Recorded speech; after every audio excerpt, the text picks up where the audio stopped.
Assalamualaikum warahmatullahi wabarakatuh. Sahabat kisah dan hikmah, jumpa lagi dalam kisah dan hikmah pada episode terbaru. Pada episode kali ini ada kisah menarik tentang Raja Iskandar Zulkarnain dengan Nabi Khidir. Bagaimana kisah selengkapnya? Yuk simak.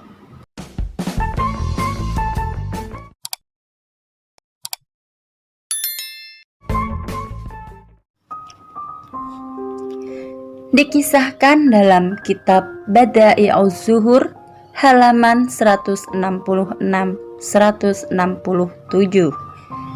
karya Al-Alim Al-Fadil Syekh Muhammad bin Ahmad bin Ilyas.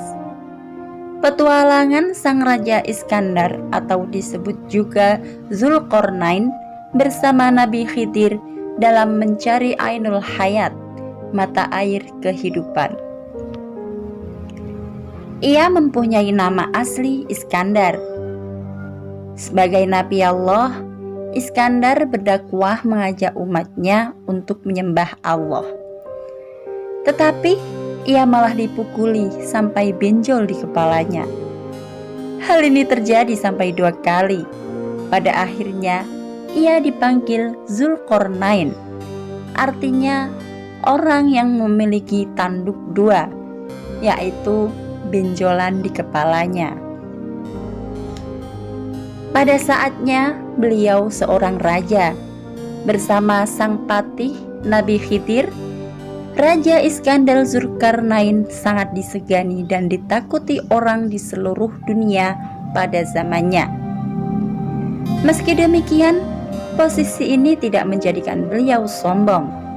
Beliau adalah salah seorang raja yang beriman dan bertakwa kepada Allah Subhanahu wa Ta'ala. Allah mewakilkan satu malaikat yang bernama Rafail untuk mendampingi Raja Iskandar Zulkarnain. Di tengah perjalanan mereka berbincang-bincang, dan Raja Iskandar Zulkarnain berkata kepada malaikat Rafail, "Wahai malaikat Rafail, ceritakanlah kepadaku tentang ibadah para malaikat di langit."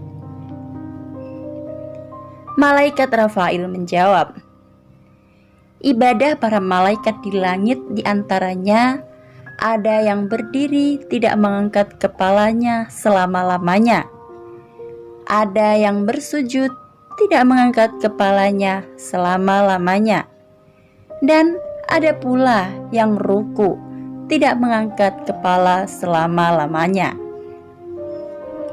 Mendengar keterangan ini, Raja Zulkarnain termenung. Dalam benaknya timbul keinginan bisa melakukan hal yang sama seperti malaikat.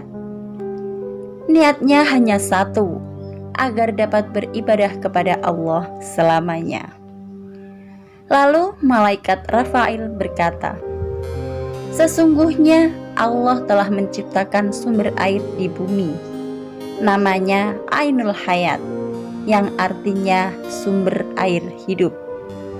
Maka barang siapa yang meminumnya seteguk, maka tidak akan mati sampai hari kiamat, atau sehingga ia memohon kepada Allah agar supaya dimatikan." Kemudian raja bertanya kepada malaikat Rafail, "Apakah kau tahu di mana tempat Ainul Hayat itu?" Malaikat Rafail menjawab, "Aku tidak tahu pasti tempatnya, tapi aku mendengar bahwa Ainul Hayat itu berada di bumi yang gelap." Setelah sang raja mendengar keterangan dari malaikat Rafail tentang Ainul Hayat, maka raja segera mengumpulkan alim ulama pada zaman itu. Raja bertanya kepada mereka tentang Ainul Hayat itu, tetapi mereka menjawab, "Kami tidak tahu di mana tempatnya, sang raja." Namun ada seorang yang alim di antara mereka menjawab, "Sesungguhnya aku pernah membaca di dalam wasiat Nabi Adam alaihi salam Beliau berkata bahwa sesungguhnya Allah meletakkan Ainul Hayat itu di bumi yang gelap. "Di manakah tempat bumi yang gelap itu?" tanya sang raja. Dan dijawab, yaitu di tempat keluarnya matahari. Kemudian raja bersiap-siap untuk mendatangi tempat itu. Lalu sang raja bertanya kepada sahabatnya, "Kuda apa yang sangat tajam penglihatannya di waktu gelap?" Sahabat menjawab, "Kuda betina yang perawan, sang raja." Raja Zulkarnain segera mengumpulkan 1000 ekor kuda betina yang masih perawan. Lalu raja memilih di antara tentaranya yang sebanyak 6.000 orang, dipilih yang cendekiawan dan yang ahli mencambuk. Di antara mereka adalah sang patih, Nabi Khidir alaihi salam, berjalan di depan pasukannya. Setelah menempuh perjalanan jauh, mereka menjumpai dalam perjalanan bahwa tempat keluarnya matahari itu tepat pada arah kiblat. Kemudian mereka tidak berhenti menempuh perjalanan dalam waktu 12 tahun, sehingga sampai di tepi bumi yang gelap itu. Ternyata gelapnya itu seperti asap, bukan seperti gelapnya waktu malam. Seorang yang sangat cendekiawan mencegah raja masuk ke tempat gelap itu, dan tentara-tentaranya berkata kepada raja, "Wahai sang raja, sesungguhnya raja-raja yang terdahulu tidak ada yang masuk ke tempat gelap ini, karena tempat ini gelap dan berbahaya." Sang raja berkata, "Kita harus memasukinya, tidak boleh tidak." Ketika raja hendak masuk, mereka semua membiarkannya. Siapakah yang berani membantah perintah Maharaja yang disegani dunia barat dan dunia timur? Kemudian raja berkata kepada pasukannya, "Diamlah kalian di tempat ini selama 12 tahun. Jika aku bisa datang kepada kalian dalam masa 12 tahun itu, maka kita pulang bersama. Jika aku tidak datang selama 12 tahun, maka pulanglah kembali ke negeri kalian." Selama 18 hari, dunia gelap gulita. Tidak ada matahari, rembulan, dan malam dan siang, tidak burung dan hewan-hewan lainnya. Raja berkata kepada malaikat Rafail, "Apabila kita melewati tempat yang gelap ini, apa kita dapat melihat kawan-kawan kita?"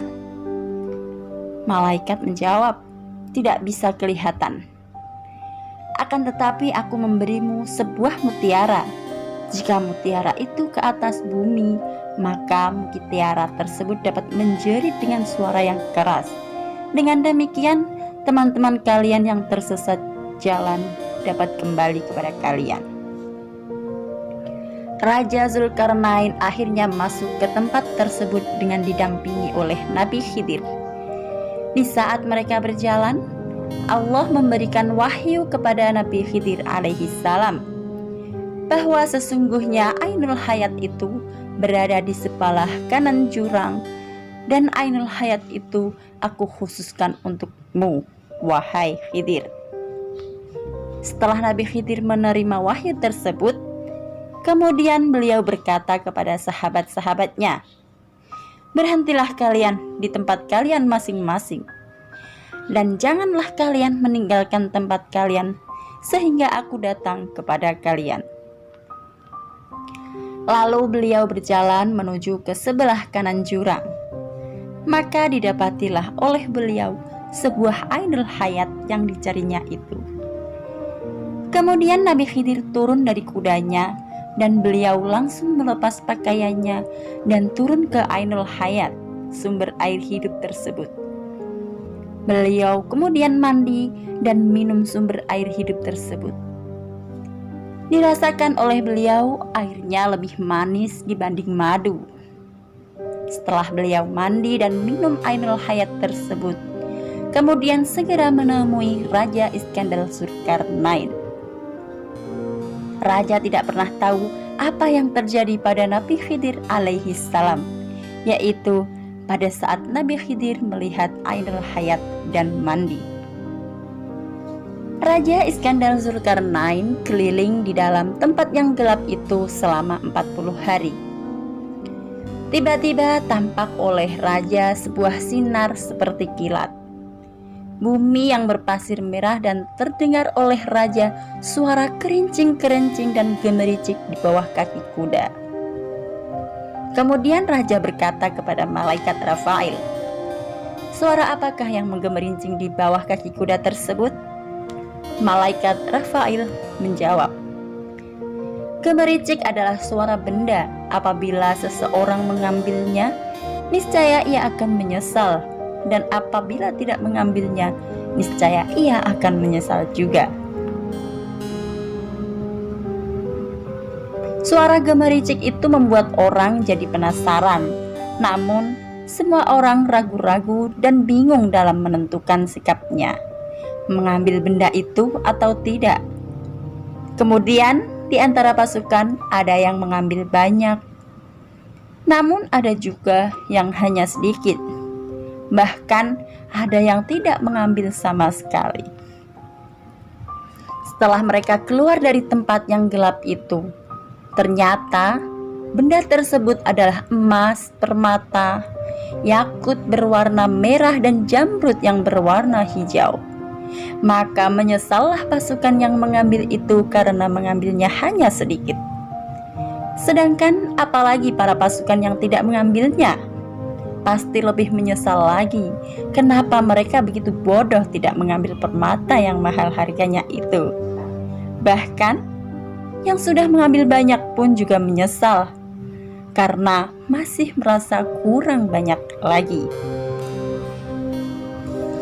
Hikmah dari cerita ini adalah bahwasanya manusia hanya bisa berusaha, tetapi Allah lah yang menentukan.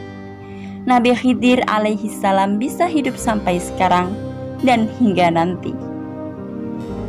Kemudian penyesalan umat Raja Zulkarnain ketika mengambil emas, permata, dan mutiara mahal itu seperti penyesalan kita umat manusia di akhirat. Kita yang sudah beramal ibadah pun akan menyesal, merasa kurang banyak amalnya setelah Allah memberi balasan pahala kenikmatan di surga. Apalagi orang-orang yang dalam beribadah tidak bersungguh-sungguh, bahkan orang-orang yang tidak pernah beribadah sama sekali, maka betapa besar penyesalan saat itu. Demikianlah kisah Raja Iskandar Zulkarnain dengan Nabi Khidir alaihi salam. Semoga bermanfaat untuk kita semua. Wassalamualaikum warahmatullahi wabarakatuh.